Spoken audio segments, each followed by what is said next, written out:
Joining us now is HuffPost reporter Ja'han Jones. Ja'han, welcome. How you doing? Thanks for having me.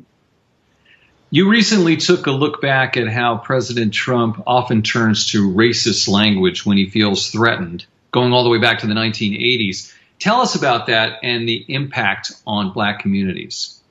Sure. So I wrote that piece just to convey that this is, in Trump, a person who has continually shown an eagerness to draw from the well of white supremacy, throughout the entirety of his professional career and certainly well into his political career.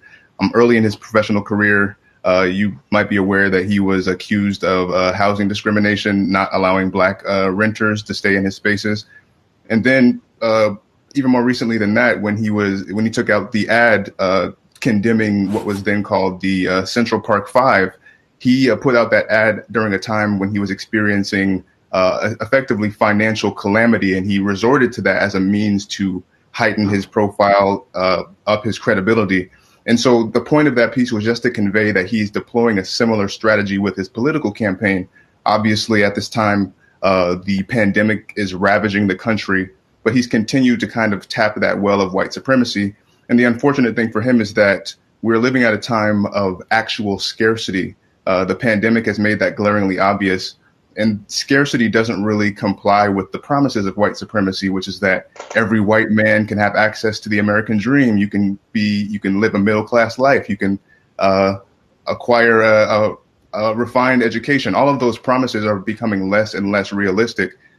All the while, Trump is leaning more heavily into that kind of rhetoric. So I think that's where you see some of the suburban white people have kind of cleaved from his support, because not necessarily because of his rhetoric, but because some of the promises that might have been afforded to people through white supremacy and white nationalism in the past are just becoming less and less realistic as a result of this pandemic that he cannot corral.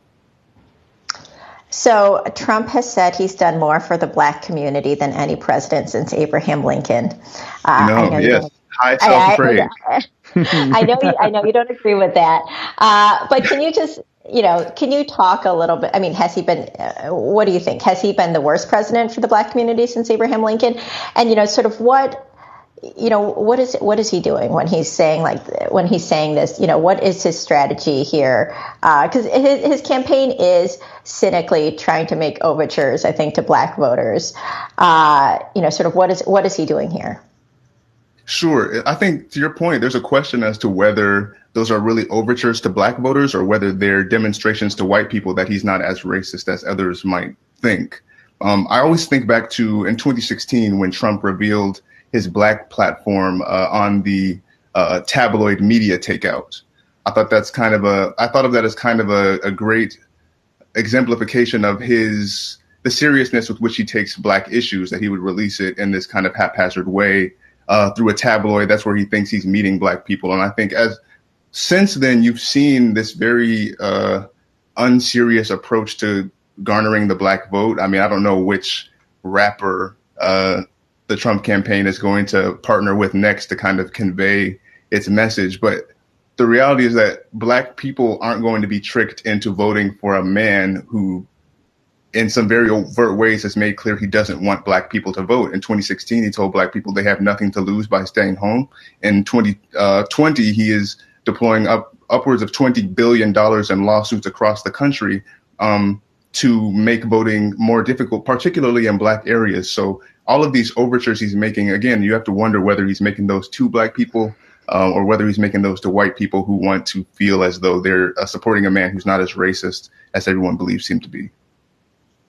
Ja'han, if there's a silver lining to this very difficult period that we've been living through over the last 6 or 8 months, it's that, in some ways, for all the wrong reasons, the country has come together to really focus on inequities, on social justice issues. To what extent do you think people in the black community are concerned or should be concerned that if Joe Biden is elected, that some of the energy goes out of that movement because there's a sense that, now we have a Democrat who's committed to these issues. A little bit of I think about what happened when Barack Obama was elected. That a lot of people could say, we've elected a black president, and it's the end of racism. It clearly wasn't. So is there concern in the black community about that?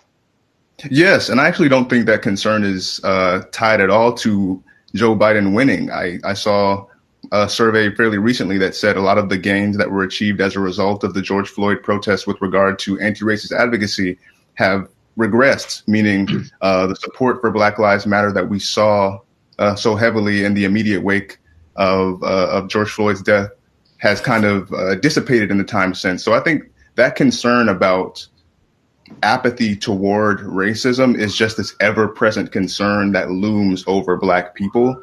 Certainly, there's concern among more progressive Black people that if a Democrat is elected, the people who live in this society who have been experiencing Trump for the last 4 years would believe that that was some sort of accomplishment and kind of take their foot off the gas. But I think the circumstances right now are so dire that once Joe Biden is elected, there's going to be so much work to be done for years to come that he won't be allowed to rest on his laurels, so to speak. All right, Ja'han Jones, thank you so much for that insight. I appreciate you.